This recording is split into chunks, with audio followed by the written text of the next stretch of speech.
Bismillah ar-Rahman ar-Rahim. I read from the text to know more about the matter. According to Hume, the notion of cause-effect is a complex idea that is made up of three more fundamental ideas: priority in time, two, proximity in space, and necessary connection. I don't believe that the necessary is very good word for this matter. No problem. And concerning the priority in time, if I say event A causes event B, falan, and also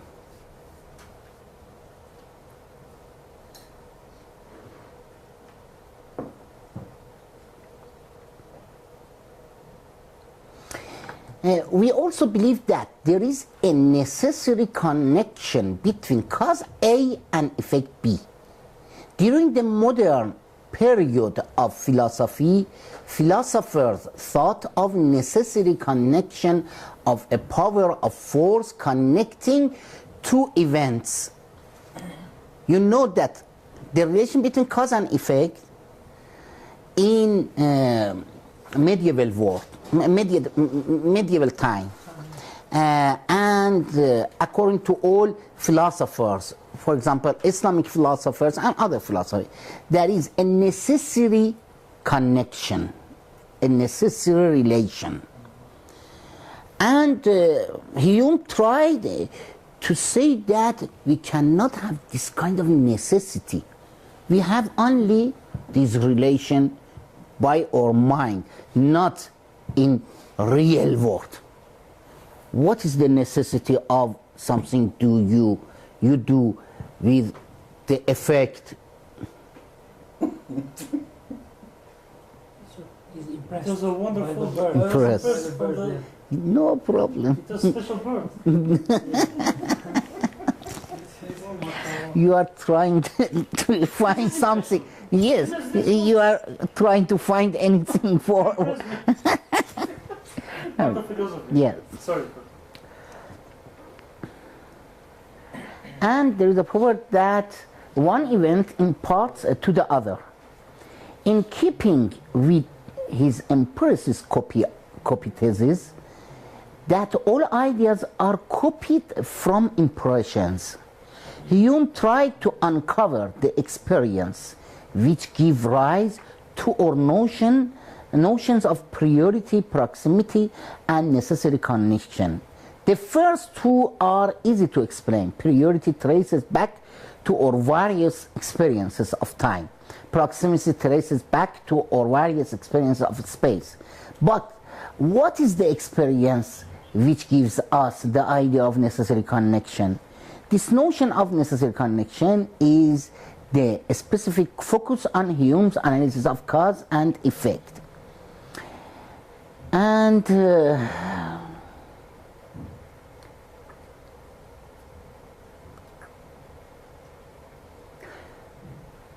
for Hume, the idea we have of necessary connection arises as follows.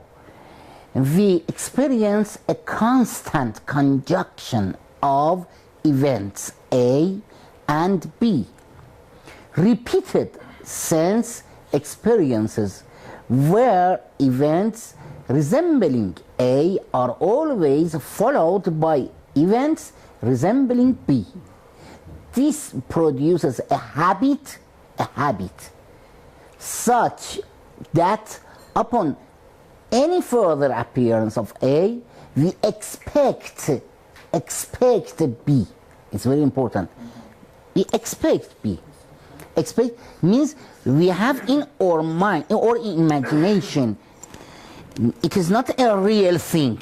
We expect B to follow. This in turn produces an internal feeling of expression, expectation. This in turn produces an internal feeling of expectation. to pass from an object to the idea of its usual attendant, which is the impression from which the idea of necessary connection is copied. It is important, but you ask Hume that. You say, Hume, you say that we don't have any real connection, causal connection. And it is a kind of relation between our ideas. Yes? We ask Hume that you put your hand on fire and you expect it can be burned. Yes, it must be burned. Yes, and you say that if these are a kind of our ideas, relation between our ideas, therefore, why it must be done every time?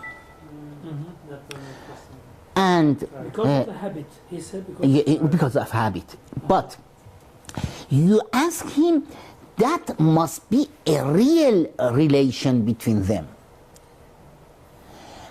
And we ask, if there is a fire, you don't put your hand on fire because you believe that the fire burn your hand.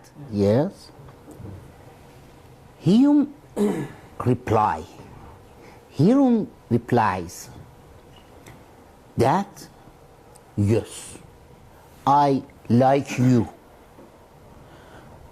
don't put my hand on fire, but I am analyzing,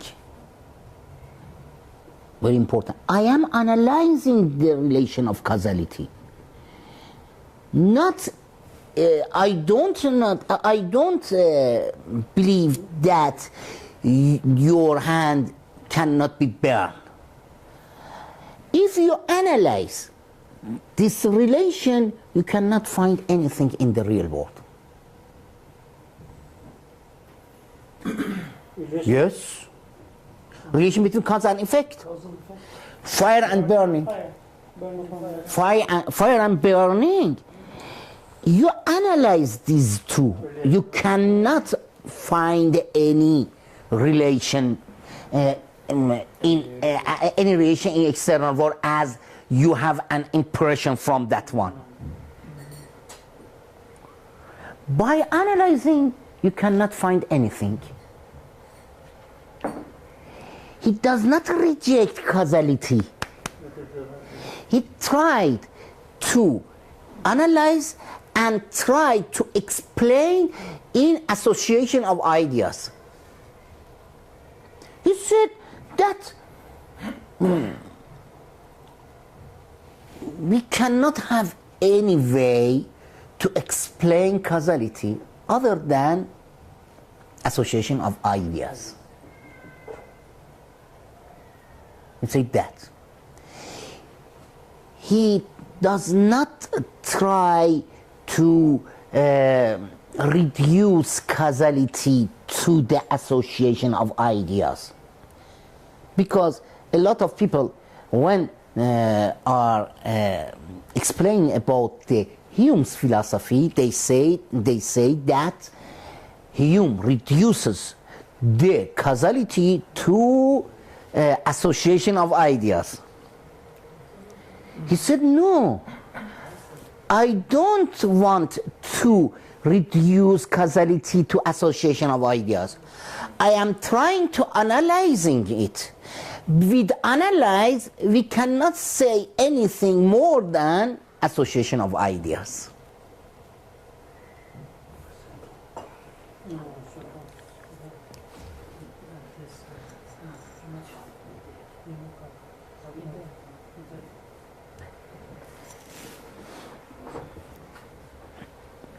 But there is some problems also for Hume. After Hume, Kant tried to solve this problem. That in physics, Who tried, sorry? Kant, Immanuel Kant, Yeah. Immanuel Kant tried to ask a question. In Newtonian physics, in the law of physics, you have a law of necessary relation between something. For example, if I hit a metal, it increase. Yes? Every time you hit a metal, it increase. Yes? And it is a necessary condition of physics. And without this, we don't have any physics. We cannot have any explanation of the natural events. And we cannot have some kind of anticipation of the future. That I said that if I put this to the windows, that windows will break. Anticipation. Because of this anticipation, you will be in airplane, you will come to the air. You believe totally that you can take off from the airport. But Kant said that from the analysis of meaning of causality, we cannot reach more than this matter.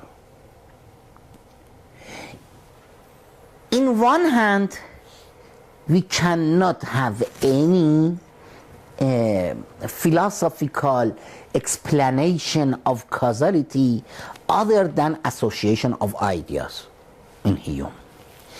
In other hand, we have the necessary conditions of Newtonian physics.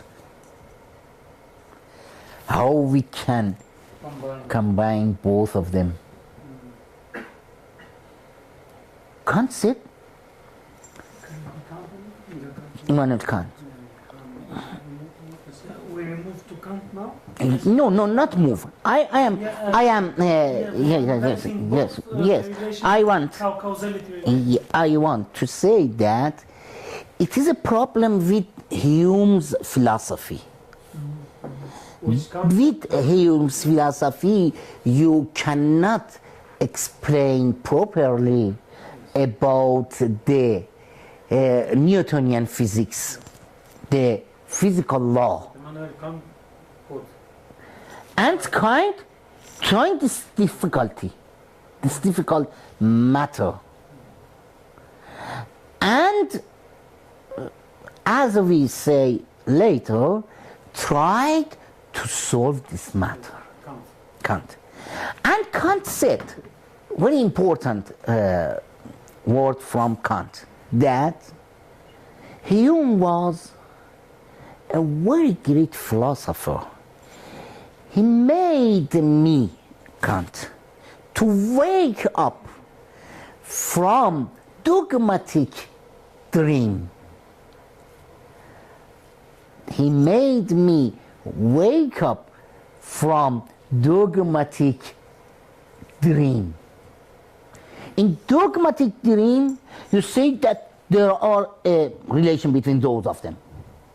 But by Hume, you cannot achieve more than a kind of relation, only more than you ascribe to association of ideas. You cannot find any relation between them. How you can have this kind of relation in real world? You don't have. You must analyze in a kind of analysis that make these matters possible and with each are coherent with each other.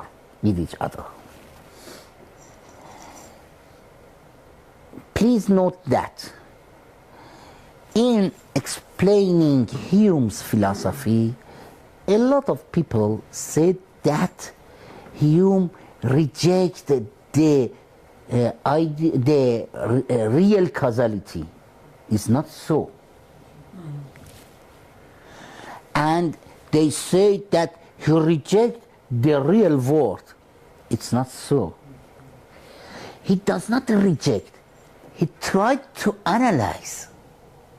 And he said that by our analysis, we cannot achieve more than this. Very important.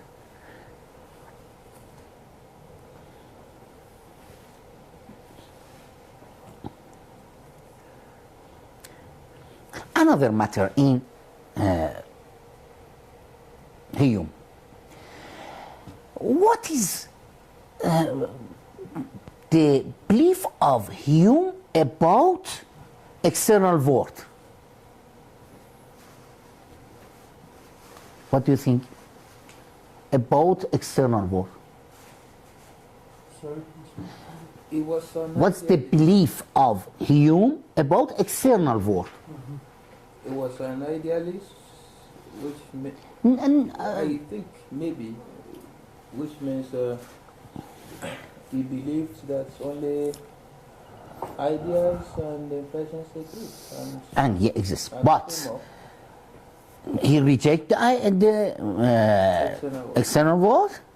And he like Berkeley, he said that there is some God that who created these perceptions. No, I think he has a problem with the idea of God. So Yes, he has some problems. Yes, how he explain? How do he explain? Does he explain the external world? Well, since he said he was only analyzing Yes. the external world, that means he believes in the existence of the external world. You can only analyze what exists. Cannot. By impression and ideas, you can conclude that there is an external world? No. Impressions come from experience, from the senses. No. You don't have, like Berkeley he said, that you don't have any way to achieve the reality other than impressions and ideas. But he differs from Berkeley. What do you think about the analysis of external world by Hume? What do you think?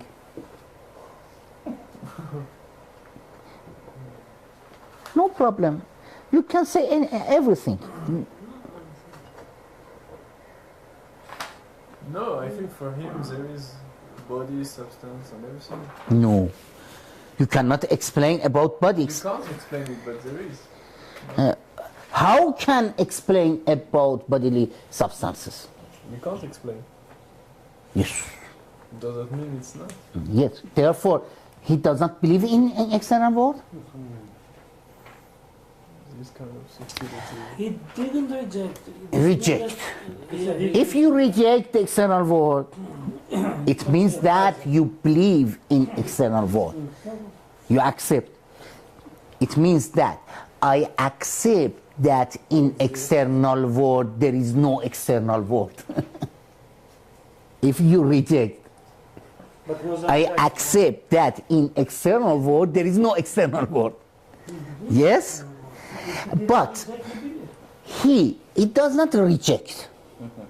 He cannot accept also, because we have only impressions and ideas.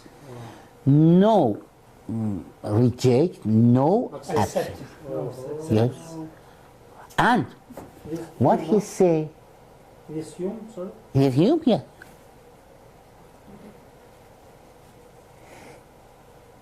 He